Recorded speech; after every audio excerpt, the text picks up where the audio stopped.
Welcome back to Lewis Acres Homestead. I'm Sarah, and today I thought I would do a video that came from so many questions. So whether I'm posting on TikTok, Instagram, here on YouTube, I always get questions about how we keep the pantry stocked. And I guess I've never really thought about it much just because we just do it naturally, and it's not something that I really think about too much. But I wrote down all my tips and tricks for you guys and just how we keep it stocked, whether it be the dry goods or the food down in the cellar that we can ourselves. There's some up here on the top. Whatever is in the pantry, I'm going to try and give you guys all the tips. I love keeping a stocked pantry just because it gives me peace of mind. I'm one of those people that do not like to run out of anything, and I like to have backup of everything. So before I go to the grocery store, I always look in the pantry at what I have, see how many I have. And that just keeps me from overbuying, because if it's something that we're not really eating, and it's something that I used to do so bad with, that was peanut butter. We do not eat peanut butter. Like, we hardly ever eat peanut butter. We're just not fans of it. And I would buy it almost every time I went to the store. So I finally just started writing down what I needed every time, and I stopped buying so much peanut butter, but we still have a lot to go through just because we do not like it. It's not something that we eat. It's not something that we grab for. So one of my biggest tips whenever stocking a pantry is go through your pantry and actually see what you need. And also tagging off of that is, do not buy stuff that your family does not eat. Like, we do not eat peanut butter. Why was I buying it? I have no idea. So really look at what your family eats. And if you have something that's sitting on your shelf, you know it's been sitting there for a while, do not rebuy it. And before I get too far into this, I do want to address, some people get so bent out of shape whenever I share our cellar on social media, and I don't understand why. I do, but I don't at the same time, just because such a good hiding spot now, open to the public. Everybody knows where you keep stuff. I do not do this in preparation for long-term storage. Nothing we have, all the food that we even have in our house would not even last us more than a year. And that's what I focus on doing, is just getting enough food to last us for 1 year. I'm not really big on prepper stuff and everything like that, unless like the signs start to show to do that. Then I'll probably stock up more, and I would honestly keep it somewhere else, because the cellar is just for like everyday use. I at least go down there at least once a week to go get food, bring it up, get potatoes, whatever we need. I go down there at least once a week. The pantry is every single day use, multiple times a day we're in here. So for our long-term storage, we would keep it somewhere else in the house, just because what's in the cellar and in the pantry, that is not long-term storage in my eyes. I do not consider 1 year to be long-term storage. Long-term storage to me is like 3 to 5 or even longer. So we do not have a long-term storage or prepper pantry, whatever you want to call that.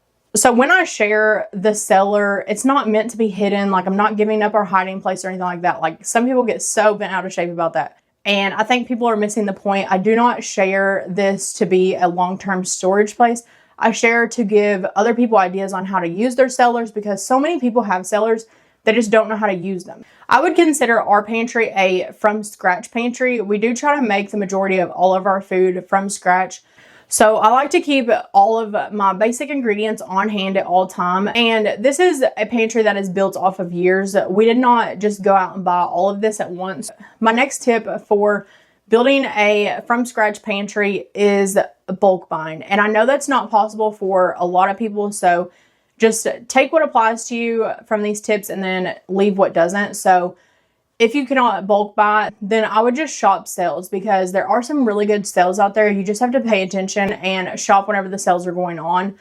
But bulk buying has saved us so much time and money. So instead of running out to the store every single week that I run out of sugar, we just buy it in a 50-pound bag from the Amish, and it saves us so much money that way. And to go along with that, you have to shop around at different places. So I cannot just go to one Amish store, and that one Amish store is going to have all of the best deals. So there are several different Amish stores in our town, and that is the biggest thing I can recommend, is get out in your community and support small businesses. But also, once you get connected with one person in your town, so if you have somebody that shops and loves to cook from scratch or whatever, try to ask them where they shop at or whatever. And a lot of the times, the Amish stores, that they don't even have addresses. Like if somebody was to ask me for an address to an Amish store, I have no idea. I can tell you the road and how to get there, but I cannot tell you the address, just because the majority of them do not have road signs up. Like we have an Amish guy that makes leather. He does not have a road sign up. He doesn't advertise. He just does it by word of mouth. So you really have to know somebody that knows somebody so that you can know where to go. So honestly, it's part of getting out in your community. The Amish applies to us just because of where we live. We live in Eastern Kentucky, and we live right in the center of Amish community. So we have a lot of great sources. I know that's not the case for everybody. So if we were not in, because I have thought about this, if the Amish just up and leave one day, because they are known to like leave and travel a lot. So if they don't like Kentucky anymore, they would just pick up and leave. So I have thought about it, and if per se they did just leave one day and we did not have our sources anymore, I would probably then go to sourcing from Costco for one, because they have a lot of great products. But you can also do Azure Standard. I've thought about doing that. And then I believe it's called like Country Life Natural Foods or something along those lines. You can search it. And I know that I believe it's Country Life Natural Foods. Their shipping is ridiculous, but if you get together and do a bulk order, kind of like with the Azure, and get a drop, then it's not so expensive, or you can split shipping with somebody else. So if things were to ever change for us and we did not have the Amish to rely on, then we would just source from bigger stores. And we would probably do the Azure Standard, just because they do have a lot of great products. But some of the prices I've seen are not the best. So I would just outsource for other things. Like I'm one to shop around. If I do not find a good deal, I will just continue to shop until I find a better deal. Every time that we go to Lexington, one of my favorite stores is Aldi, especially butter, just because Dolly did not make enough butter. We've already ate all the butter. We go through it so quickly whenever I do make it. So every time I go to Aldi, I do stock up on butter there. My next tip on how to start a homesteading pantry is to learn preservation methods. So whether it be, I don't do freeze drying, but that is a good one, but it is way too expensive for me to get started in. I just cannot see paying that up front, especially not right now. So I do dehydrating, canning mostly, and then some freezing. We freeze our meat, not really any other food, just because we save our freezer space for the meat. I know for so many people, the biggest fear with canning is you're afraid of the canner. So I would suggest starting with water bath canning. To me, it's not under pressure, so all it is just boiling water. If you can handle boiling water, you can water bath can. So I would start there and then lean into the pressure canning. And if you're looking at getting into canning, call your local county extension office, because they always offer free classes. And you never know what they're going to be on. Well, they do. They have it on a calendar year or whatever. And they try to get speakers to come in and they teach a class. They usually serve food too, so you get free food. And at least in our area, it was centered around women. It was like a women's night program thing, to where they would teach you different skills and things, like whether it be gardening, sourdough, whatever it was, they would teach you there. So call your local extension office and see if they offer anything like that. And that would be a good way to get free hands-on experience. But the scariness does go away, especially after your first time. You just feel such achievement that you just run through the steps in your mind, make sure you're doing it all correct, and then it just becomes second nature. And if you are afraid of pressure canning, start with dehydrating and then just slowly work your way up. Maybe ferment some food and just start there and start slow. You don't have to do it all in 1 year. You can take time to figure out each one. And in preserving food, we do like to grow our own food. So we did raise a really good garden this year, probably the best garden we've ever had.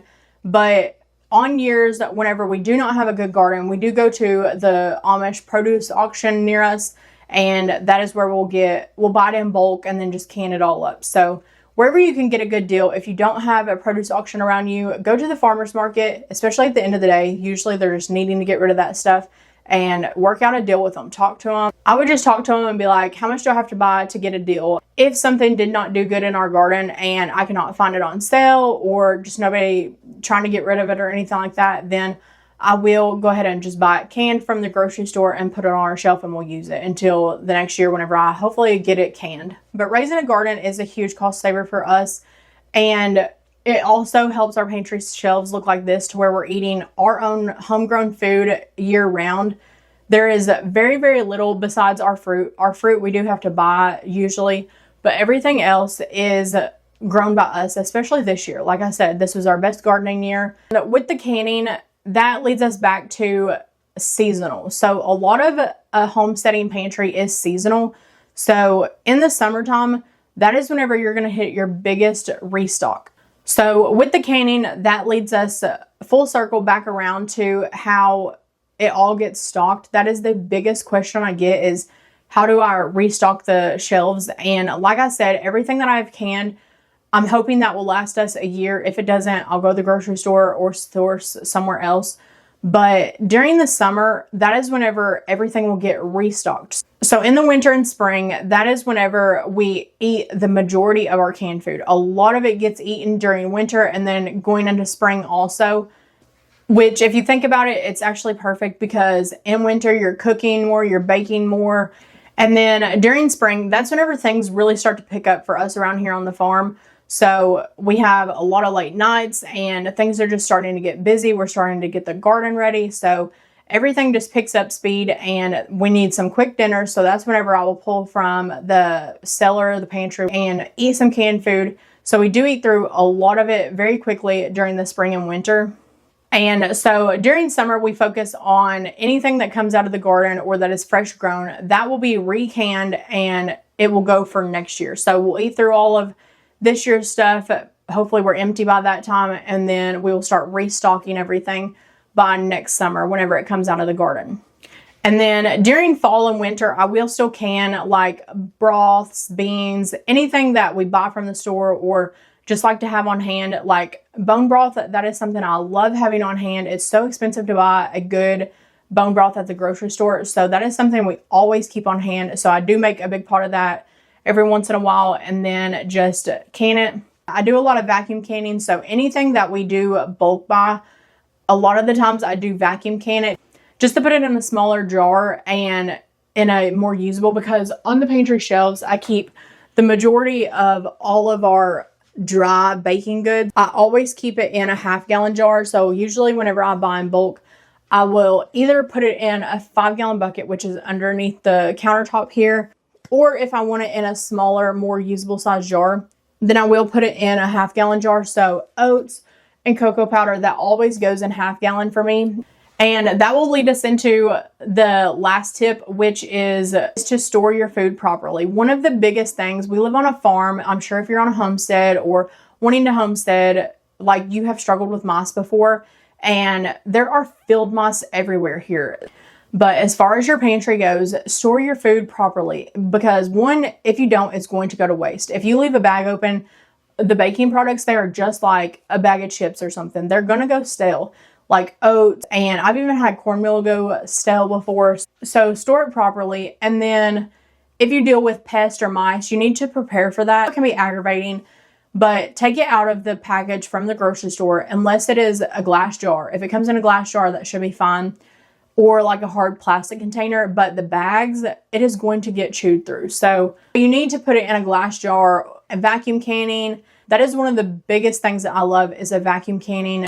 I can link it down below for you guys. I keep it right here in my pantry, and this is the one that I use every single time. Like if I just buy a bag of cocoa powder, then I'll come home, put it in a glass mason jar. I keep extra, well, they're very low right now. There's only one back there, but I keep 1/2 gallons back there and some extra lids and stuff. So I will just pull this out, and it is so simple. It just sits right on top of it and you just pump until it is sealed.